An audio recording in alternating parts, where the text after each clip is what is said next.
Agradezco enormemente la oportunidad de platicar a la doctora Lorian Jiménez Fibi.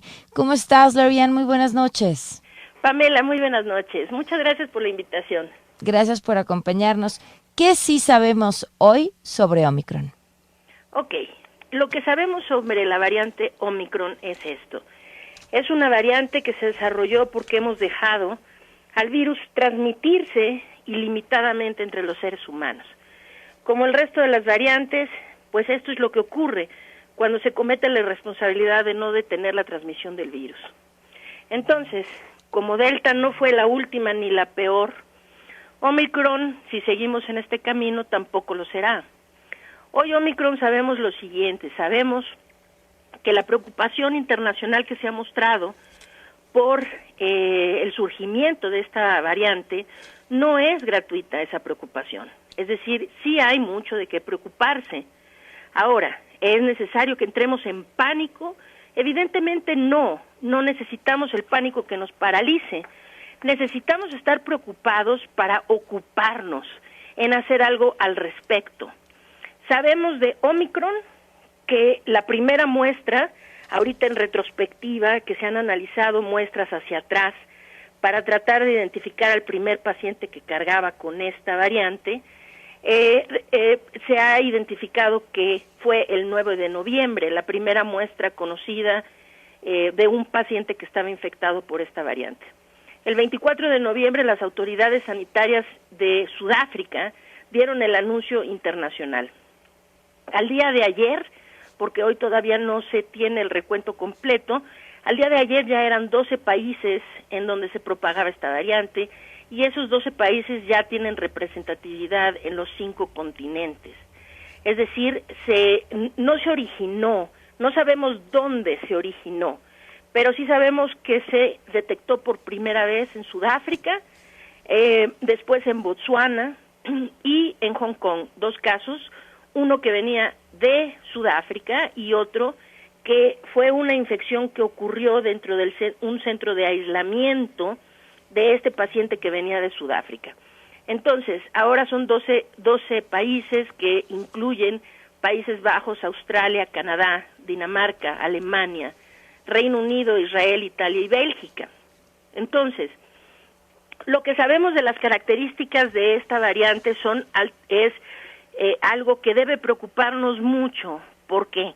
Porque esta variante muestra características de ser altamente transmisible, más transmisible posiblemente que la variante Delta.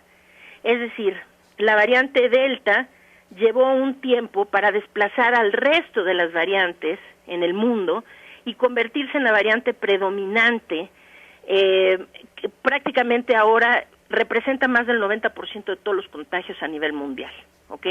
Pero esta variante, lo que a Delta le llevó en algunas regiones a hacer en un periodo tal vez de 4 o 5 meses, que fue desplazar a las variantes que predominaban en algunas partes, esta variante lo hizo en menos de 2 semanas en una de las provincias del norte de Sudáfrica, que es donde se encuentra Johannesburgo. Y entonces ahí, en menos de 2 semanas, se volvió predominante. Más del 90% de los contagios en esa provincia se describen como contagios de Omicron.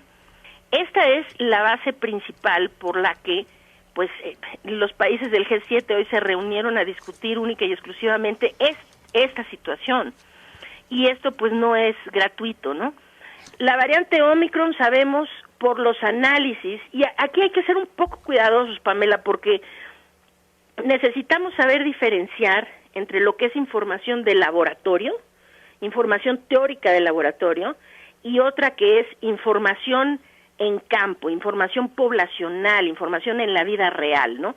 Y entonces, hoy tenemos solamente información limitada, preliminar, de lo que hace esta variante ya en una población.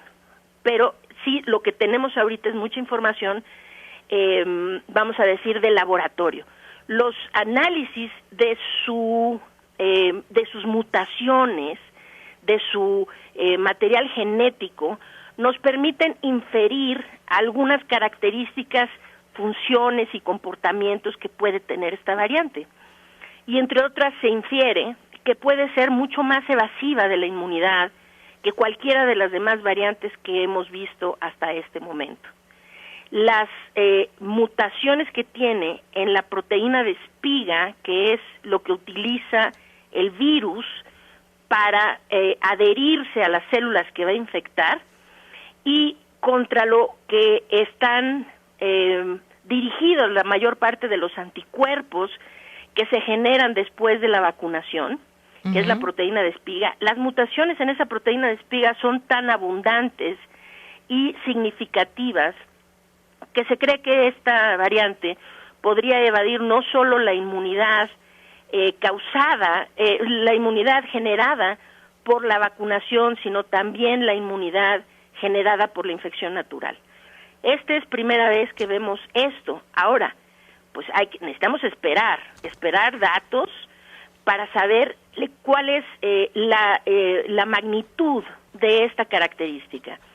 Si esto significa, o sea, debemos decirlo con claridad, es muy poco probable que esto signifique que va a volver inservibles a las vacunas que actualmente tenemos, pero sí van a recibir un golpe más duro que con la variante Delta, por ejemplo.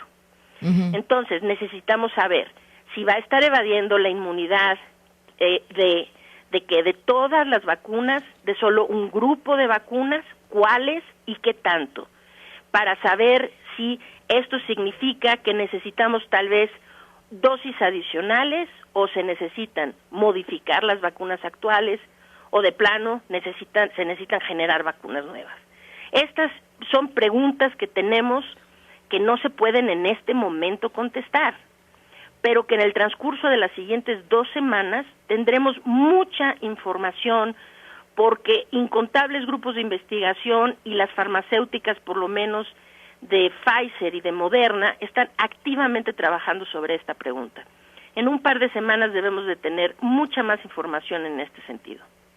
Ahora, la doctora Coetzee, que fue quien primero identificó esta variante, hablaba de los síntomas de estos primeros pacientes y que le parecía que en la mayoría de estos los síntomas le parecieron extraños, no entiendo por qué, porque sonaban a lo mismo que los de la enfermedad, pero bueno, y que parecían ser síntomas leves, es decir, que no, independientemente de todo esto que se infiere hasta el momento, no había más allá para pensar que pudiera ser una enfermedad grave. Sí, no, a ver, es que las declaraciones de la doctora fueron sacadas de contexto. La doctora se estaba refiriendo a que ha visto un grupo de pacientes jóvenes infectados por la variante Omicron y que en esos pacientes parecía ser la presentación de la enfermedad parecía ser leve, lo cual pues coincide con la presentación de la enfermedad en personas jóvenes en general. Pero se magnificó esta declaración de la doctora y se ha magnificado un discurso que es falso. En este momento, Pamela, no podemos decir de ninguna manera, no hay evidencias suficientes para inferir sobre su virulencia.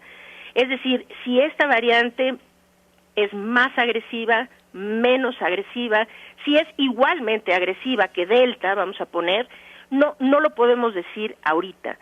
Pero preocupa de forma muy importante porque no debe preocuparnos solamente que tenga la capacidad para ser más agresiva, porque el simple hecho de que pueda evadir la inmunidad y a la vez infectar a un mayor número de personas, si esto se repite, como se ha dado en Sudáfrica, se repite alrededor del mundo, esto va a llevar, independientemente de que sea más virulenta o no, va a llevar a más muertes. Entonces, lo de la doctora es una declaración que se sacó de contexto. El día de hoy, de hecho, se han estado publicando muchas cosas en este sentido, de los pacientes que se están viendo en Sudáfrica, y las noticias hoy no son alentadoras, aunque tampoco nos permiten, vamos a decir, llegar a una conclusión o interpretar para un lado o para otro. Las conclusiones hoy son que en Sudáfrica se está viendo una cantidad de pacientes menores de edad, pero cuando digo menores de edad, estoy hablando de pacientes realmente muy pequeñitos, es decir, de 2 años para abajo, que están infectados de forma grave en Sudáfrica. Eso es una de las observaciones que se hizo el día de hoy, y otra es que los hospitales en esa provincia del norte de Sudáfrica, donde ahorita se considera el epicentro de la variante Omicron, en esa provincia los hospitales se están saturando de forma muy rápida y se saturan principalmente con enfermedad grave proveniente de pacientes que no son adultos mayores. Ahora, entonces, eso preocupa. Aquí hay otro tema, los bajos números de vacunación en el continente y qué tanta diferencia harían en lugares donde la vacunación ha sido más alta. Sí, exactamente, tocas un punto interesantísimo y ese es el punto en donde aquí entramos nosotros, necesitamos entrar en acción. A ver, hay países en donde los niveles de vacunación o la cobertura de vacunación es realmente muy amplia, más allá ya del 80%, 85% en esquemas completos y poblaciones que ya se están activamente, administrando terceras dosis. Como sabes, en muchos países europeos, casi toda Europa y en Estados Unidos, en Canadá, ya se acepta que se necesitan terceras dosis independientemente de qué vacuna se haya aplicado a partir de los 18 años en adelante. Y esto es particularmente cierto para la población de adultos mayores. Entonces, precisamente aquí, ¿qué es lo que pasa? Es decir, cuando hablamos de que necesitamos hoy establecer las medidas preventivas, reforzar nuestras medidas preventivas como tal vez nunca lo hemos hecho anteriormente en la pandemia, esto se vuelve especialmente importante ahorita en nuestro país. ¿Por qué? Porque tal vez no vamos, si Omicron va a ser lo que hizo en Sudáfrica en el resto del mundo, en ninguna parte se va a poder evitar su llegada y en ninguna parte se va a poder evitar que eventualmente sea la variante que predomine. Pero sí podemos retrasar su llegada, retrasar su diseminación. Y esto es importantísimo porque nos permite ganar tiempo. Ganar tiempo, hoy tenemos una población que apenas estamos en el 50% con vacunas, con vacunación con esquemas completos. No tenemos completamente desprotegidos ahora a nuestros adultos mayores, los profesionales de la salud. Fueron quienes primero se vacunaron. Se vacunaron, claro. Necesitan un refuerzo. Necesitan refuerzo. Y los maestros que tienen cancino, y no estamos hablando de vacunas en niños, en adolescentes, etcétera. Entonces, ahorita, adoptar medidas de prevención realmente significativas en nuestra población se vuelve importantísimo porque nos permite, nos da tiempo suficiente para tener una mejor cobertura de vacunación y entonces recibir a esta variante nueva con una población mucho más protegida de la que tenemos hoy. Claro. Lori-Ann, pues te agradezco mucho la oportunidad de platicar, ya te extrañábamos, sigamos al habla. Claro que sí, Pamela, muy buenas noches. Gracias, muy buenas noches. Damos una